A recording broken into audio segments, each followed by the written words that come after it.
Entra en Renoven y encuentra lo que necesitas a tu medida. Renoven, expertos en fabricación, distribución y montaje de cerramientos exteriores en aluminio y PVC. La más alta calidad, servicio, eficacia, profesionalidad. Renoven, ventanas para toda la vida.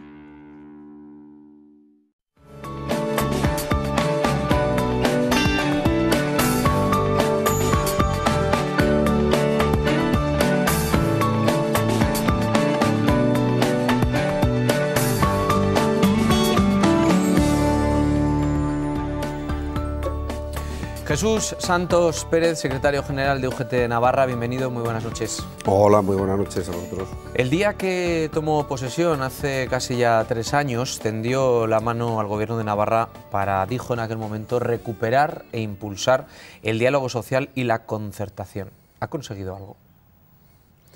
Bueno, esa fue nuestra invitación, pero no una invitación porque era un gobierno que dudábamos de él, sino porque ha sido el leitmotiv de esta organización, UGT, a través de su historia, hoy presentamos una exposición donde celebramos el 130 aniversario. Ha sido nuestra forma de actuar, la de la negociación, la del acuerdo, allá de donde haya sido posible, estar hasta lo que era tradición sindical para llegar a acuerdos, generalmente por la noche. Y no habiendo acuerdos y gastando toda dinamita en ese proceso, pues teníamos que ir al conflicto. Y era una invitación que era aún que estábamos disponibles, que siempre lo habíamos hecho. Y queríamos además que con un gobierno nuevo, con un gobierno que había dudas de si podíamos llegar a acuerdos con ellos, era nuestra manifestación que con ellos también nosotros estábamos dispuestos a hacerlo, ¿no? Porque ni nosotros somos lo importante, ni el gobierno en sí mismo es el importante, sino que son importantes en este caso los trabajadores y los vecinos de Navarra, ¿no? Y por tanto esa era una invitación, pero era constatar lo que es nuestra esencia y que creemos que con el pacto y el diálogo conseguíamos mejores objetivos para los trabajadores. Si me preguntas por la realidad, claro, pues en apariencia el diálogo ha existido, las conversaciones han existido, las buenas palabras han existido, pero trasladarlo a los hechos, no existe. Se ha sido modificado en su anterior estructura el Servicio Navarro de Empleo, aunque aún así hemos sido capaces de llegar a acuerdos con ellos en políticas activas de empleo, pero no solo políticas activas de empleo, es todo lo relacionado con el desarrollo de Navarra. Esto lo veníamos reflejando en los planes de empleo. Y los planes de empleo es la primera legislatura en esta comunidad que no existe plan de empleo en esta legislatura y en esta comunidad, y creo que en toda España. Yo creo que toda España tiene sus planes de empleo, unos más potentes y otros no, y aquí por la experiencia era potente, donde hablábamos del desarrollo del empleo, pero también el desarrollo completo de la comunidad. ¿Y por qué cree que la presidenta Barcos no ha querido impulsarlo? Pues le hemos dicho hasta la saciedad, es evidente. Nosotros nos corresponde a los sindicatos mayoritarios, porque así está aprobado en la ley, es una ley aprobada por el Parlamento del Consejo del Diálogo Social en Navarra, que corresponde al Gobierno, a las patronales y a las centrales mayoritarias, a los sindicatos de clase. Así viene reflejado en el acuerdo, así viene reflejado a quien le corresponde en el Estatuto de los Trabajadores y así viene reflejado en la LOLS. ¿Quiénes son los sindicatos mayoritarios? Sindicatos de clase. En este caso en Navarra, comisiones y UGT. Es evidente, lo hemos denunciado hasta la saciedad, que aquí se ha querido incorporar a otras centrales sindicales como el AILAB, que no les corresponde porque no son sindicatos mayoritarios en esta comunidad y por tanto no se han querido enfrentar a estos dos sindicatos y lo que ha habido es patada adelante y silencio y que pase la legislatura. Bueno, pues esta ha sido una realidad. Yo creo que los resultados, si tenemos ocasión en hablar, ante una coyuntura económica de bonanza a partir del 2015 hacia adelante, en Navarra más que en otras comunidades de España, no hemos sabido o no hemos podido recuperar el empleo perdido, no del 2015, como hoy salían unas declaraciones el consejero La Parra. La comparación no es del 2015 ahora, la comparación es que con esa bonanza teníamos que haber recuperado los índices de desempleo y de calidad del empleo que teníamos en la época de bonanza económica, con respecto a 2007. Y ahí los números son claros. Estamos muy por debajo en el empleo del 2007 al 2018. O sea, ¿usted cree que con un plan de empleo estas cifras serían mejores? Sin ninguna duda. Así ha sido, nosotros no nos hemos inventado esto, así ha sido, nosotros somos un reflejo, un sindicato internacional. Así es donde ha venido la relación de trabajo con los sindicatos europeos en las relaciones laborales en la Comunidad Económica Europea. Así ha sido en Navarra, y porque no solamente un plan de empleo significa aquellos diagnósticos y aquellas instrucciones o aquellos programas, aquellas actuaciones que podamos hacer en Navarra con relación al empleo. Es que nos corresponde hablar de cuestiones sociales y cuestiones económicas en Navarra. Nos corresponde, porque así nos lo dice la ley, hablar de las cuestiones de los desarrollos sociales y económicos de las comunidades, o de España, en el caso de España. Y esto da confianza a nosotros y da confianza a los trabajadores, pero da confianza fundamentalmente a los empresarios, un marco de estabilidad. Da confianza a aquellos gobiernos que entiendan que no ofrece un plan de estabilidad, un plan de confianza al mundo empresarial y al propio gobierno, un plan de empleo que al final es relacionarnos entre distintos para conseguir los mejores objetivos, es que yo creo que no está en la modernidad de la política, se ha quedado en otro siglo. En mayo de aquel 2016, aquel día también exigió de manera inmediata la derogación de la reforma laboral. Sí, hemos exigido la reforma laboral con el gobierno anterior, exigimos la retirada de la reforma laboral porque ha sido negativa. La reforma laboral, si recordamos, vino por crear más empleo, por crear mayor calidad del empleo, porque había una dualidad entre el trabajo precario y el trabajo de calidad. Entonces no sabíamos, eso no conseguíamos. Se inventaron la reforma laboral y lo único que ha conseguido la reforma laboral, crear el empleo que ha creado más, es un empleo sin calidad, es un empleo más precario, más temporal, con mayor parcialidad. Y sobre todo lo que ha sido es subir las producciones o la alta producción o la productividad de las empresas a través de la bajada de los salarios. Esto es lo que hemos conseguido. Y aún así estamos en los paros de desempleo que anteriormente hablamos, ¿no? Por lo tanto, hemos pedido la reforma laboral, con el gobierno del Partido Popular no se dio. Fue un ofrecimiento del actual gobierno socialista que quería hacer la reforma laboral. La reforma laboral luego ya en el tiempo concluyó que no daba tiempo para una reforma laboral y que solamente se podían hacer algunas modificaciones parciales más dañinas de las que nosotros considerábamos de la reforma laboral, pero al paso que vamos y ante la convocatoria de elecciones, pocas medidas o casi ninguna se han hecho a través de todo lo que concierne de la reforma laboral, todo lo que concierne de la negociación colectiva, y lo único que le pedimos a este gobierno en las 2 semanas que le queda de plenos y aquellas que tenga capacidad de hacer después de disueltas las cámaras, pero bueno, en el ámbito que queda la Diputación Permanente, aquello que sea capaz esa Diputación Permanente de poder transmitir algunas medidas de negociación colectiva que nosotros exigimos al anterior gobierno y a este, y exigiremos siempre, porque va en contra de los intereses de los trabajadores, las cumpla. ¿Ha tenido la oportunidad de hablar con la presidenta Barcos sobre la situación del empleo en Navarra? Sí, de vez en cuando mantenemos alguna conversación, más institucional que de reunión de trabajo, porque como bien sabéis, la presidenta del Gobierno de Navarra, la presidenta del órgano que todavía existe, del Consejo del Diálogo Social, pero desde que es presidenta nunca ha presidido ese consejo. Por lo tanto, todas las conversaciones que yo haya podido tener ya no es en un marco de relaciones de trabajo, sino una relación más institucional, de contacto institucional, de hacer algún repaso.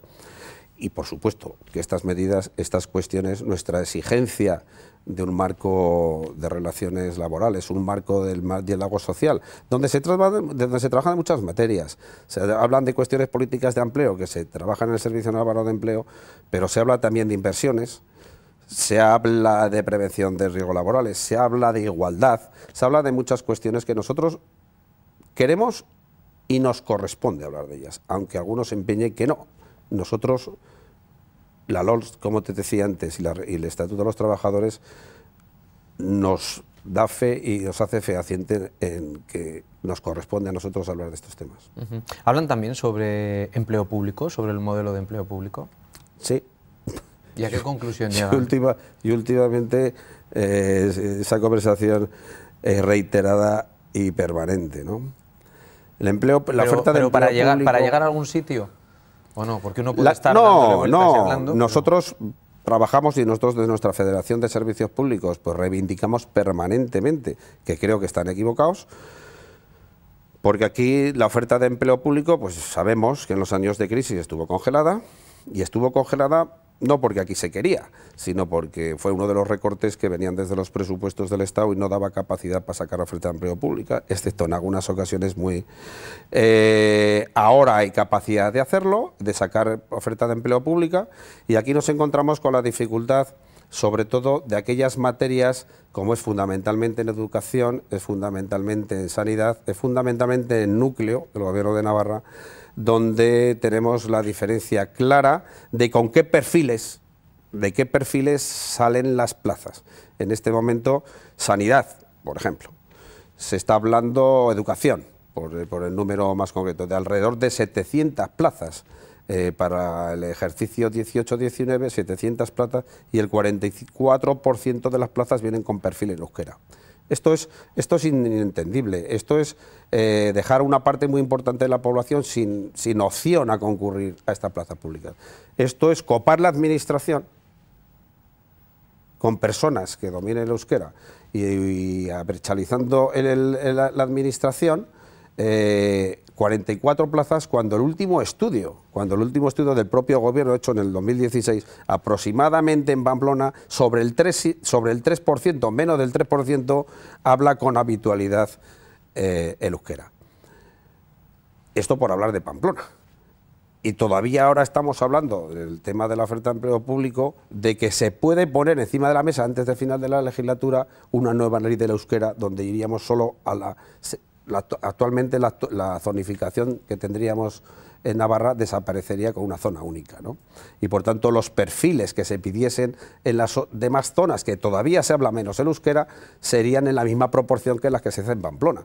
Por tanto, esto no hay quien lo entienda, esto yo no lo conozco ni en las comunidades limítrofes nuestras, donde por ejemplo el euskera se habla con el mayor tanto por ciento que en aquí. Esta es una cuestión que a nosotros lleva a no aprobar en las mesas generales de la función pública las ofertas de empleo público que se están haciendo.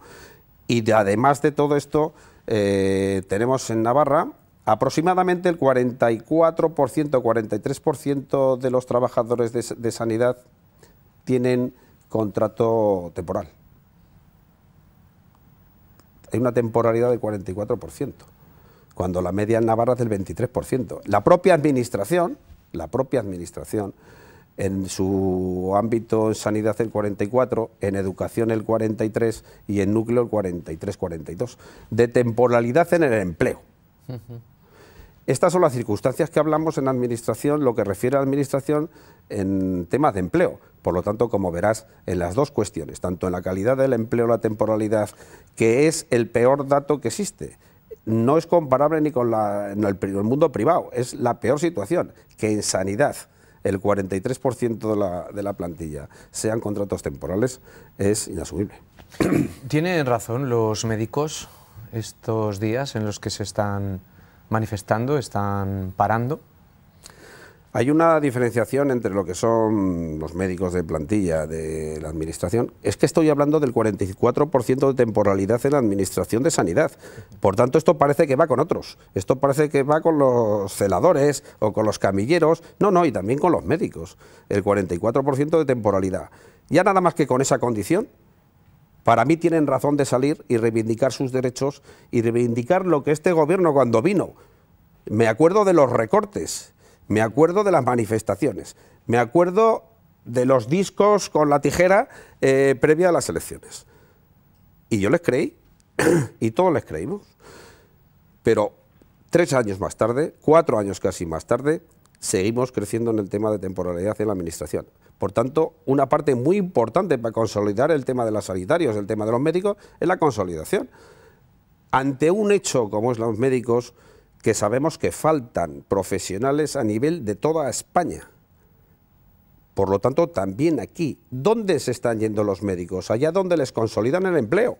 Ya no digo tanto donde cobren más, que en algunos casos también, pero sobre todo su fijeza, su seguridad en el empleo. Esta es una reivindicación que tienen, además de poner en día pues todas aquellas cuestiones de investigación, de material, de recortes sanitarios, bueno, pues que los defienden como profesionales que son, pero fundamentalmente yo creo que la parte más reivindicativa es el tema del empleo. ¿Qué hacemos con el sector de las villavesas, que también estos días está atravesando ese conflicto, y además un conflicto incluso interno dentro del propio comité, donde hay algunos de los sindicatos, concretamente los nacionalistas y ATU, que critican ese preacuerdo que ustedes, comisiones, alcanzaron con prácticamente el 97% de la plantilla, ¿no? Esto es curioso. Hay un comité presidido por otras centrales sindicales. No quiere decir que cualquiera de ellos sea el sindicato mayoritario, que somos nosotros. Pero bueno, han sido incapaces de, con una mayoría sindical que les llevó a la presidencia del comité, a liderar una negociación colectiva, un convenio, con una mayoría que fuera refrendada por los trabajadores. Cuando hay otra mayoría sindical que llega a firmar unos acuerdos de un convenio, lo pasa a refrendo de sus trabajadores. El 97% de los trabajadores aprueban ese convenio.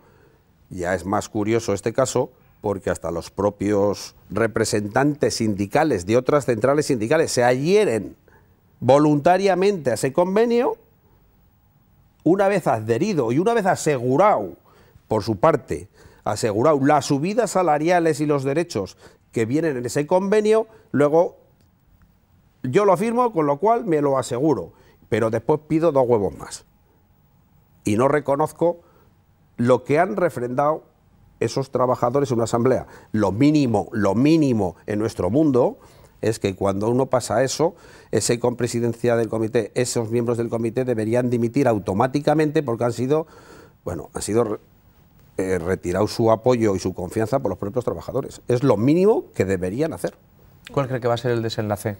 No, pues el desenlace será que pasará el tiempo, reivindicarán, como lo que ocurre no en esta empresa, sino lo que ocurre en varias empresas.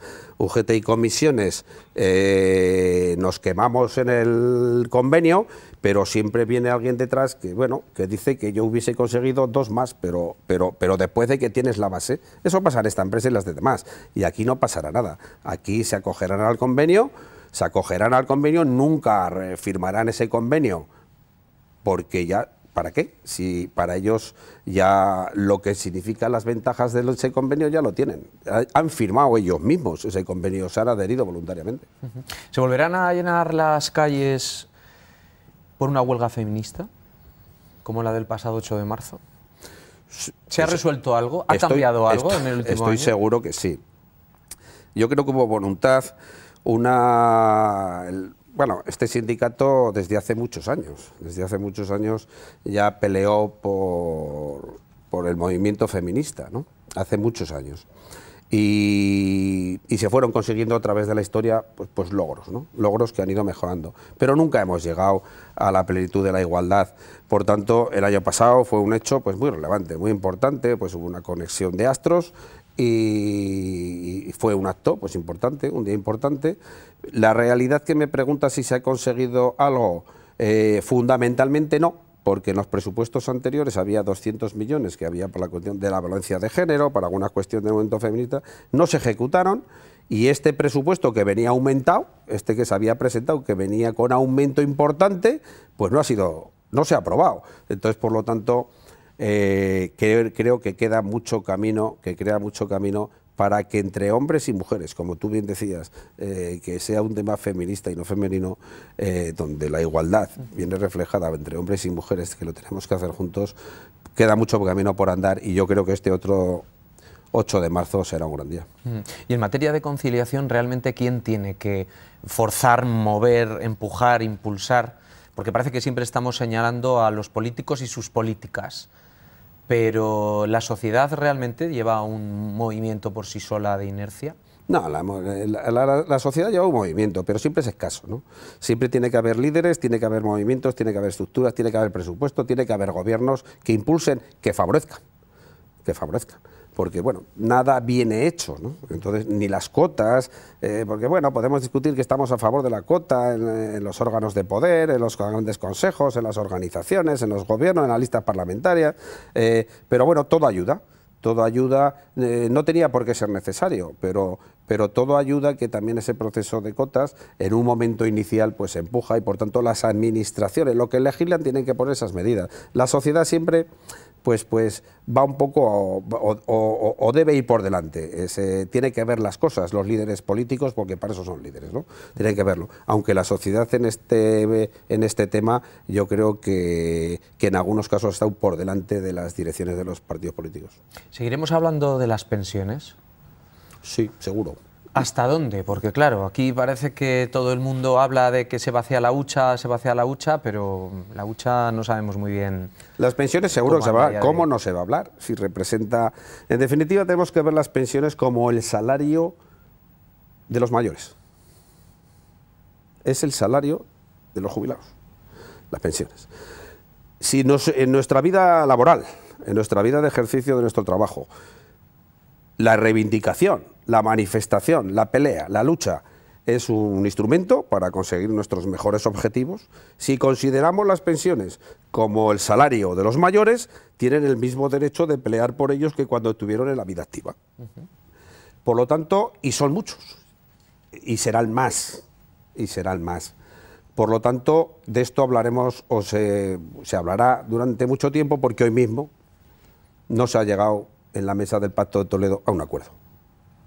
Que todo el mundo entendíamos que después de 28 reuniones estaba ya el tema lo suficientemente maduro para poder aprobar en comisiones los temas fundamentales para haber consolidado en el Pacto de Toledo el asunto de las jubilaciones. Hoy nos desayunamos por la mañana, que al punto de la mañana en la reunión yo creo que les ha costado menos de una hora no ponerse de acuerdo. Con lo cual se rompe la comisión, no sacan conclusiones y ya ni posponen, ya han entendido, nuestros jefes han entendido que mejor ya para el siguiente congreso que constituya la comisión y ya hablaremos. Por lo tanto, ¿cómo no vamos a hablar si ellos mismos nos abocan a hablar? Porque no nos lo solucionan. Pero de todas formas las pensiones, yo creo que con alguna de las reivindicaciones que nosotros hemos puesto encima de la mesa, yo creo que no es un problema de gasto, sino es un problema de ingreso. Quiero decir que la caja, el déficit del año pasado de las pensiones han rondado los 18.000 millones de euros. Yo creo que con las medidas que contemplaban, algunas cuestiones que se soportan de la cuota que tú y yo y los empresarios pagamos para las pensiones, para la seguridad social, pero que alimentan otras muchas más cosas.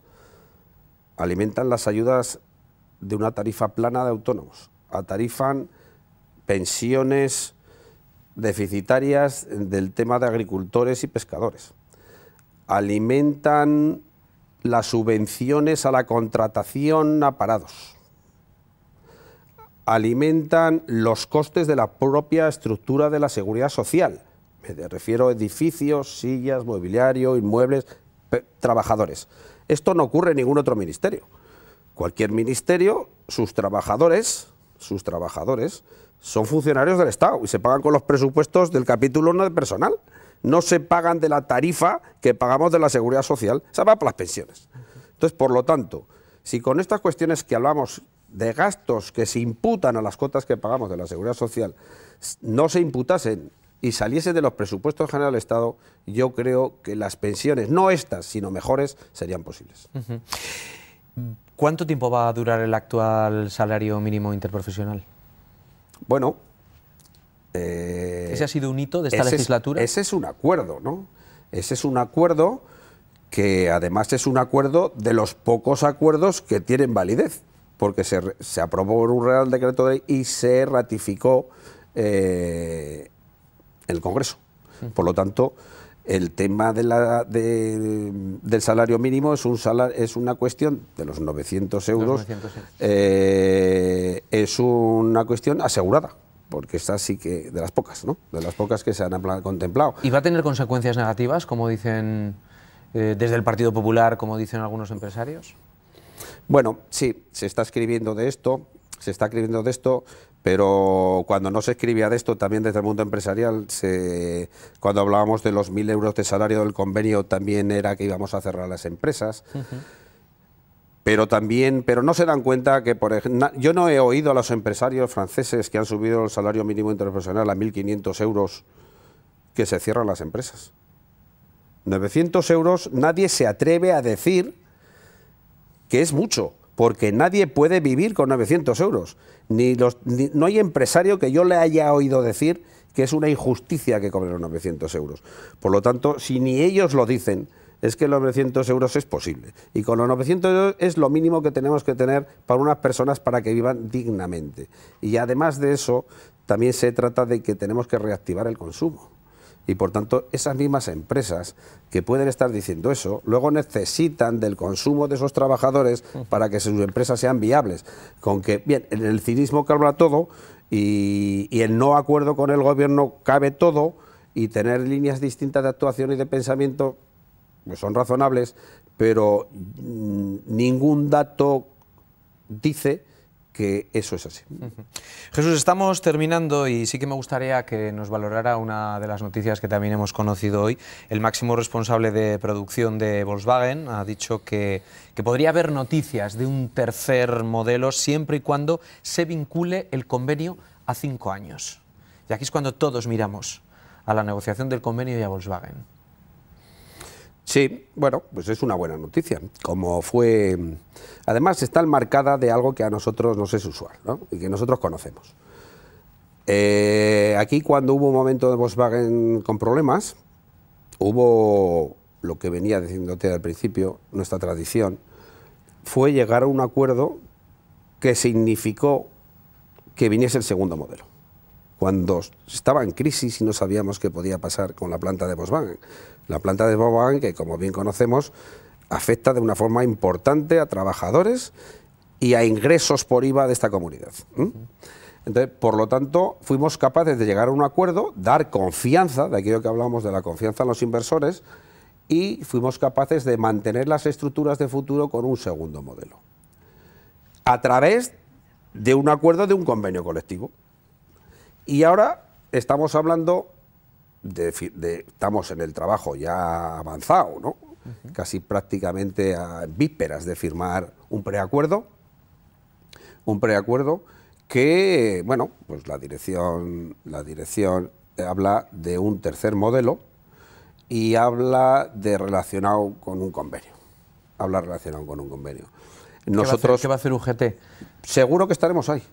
Seguro que estaremos ahí. Estar ahí es hacer todo lo posible. Haremos todo lo posible, haremos lo posible y lo imposible, como lo hemos hecho siempre, para dar estabilidad a esta planta, para dar trabajo a sus trabajadores y a otros trabajadores, como estamos haciendo ahora. Si el convenio, sin esta noticia, lo estamos firmando para que tuviese viabilidad, y nosotros hemos sido capaces de hacer un plan de rejuvenecimiento de las plantillas, donde alrededor de las 800 trabajadores con más de 61 van a tener un relevo donde entrarán 800 jóvenes, porque esto significa la mayor productividad de la empresa con gente joven trabajando a un menor ritmo y mejor cualificado. En eso, ¿cómo no vamos a estar nosotros si siempre hemos estado, a pesar de los que nos critican, pero la planta sigue una de las mejores plantas y más productivas de Volkswagen en el mundial? Pues que esa negociación y todas las que vengan después salgan bien. Jesús Santos Pérez, muchísimas gracias por habernos acompañado. Muy bien, gracias a vosotros. Buenas noches. Buenas noches. Muy bien.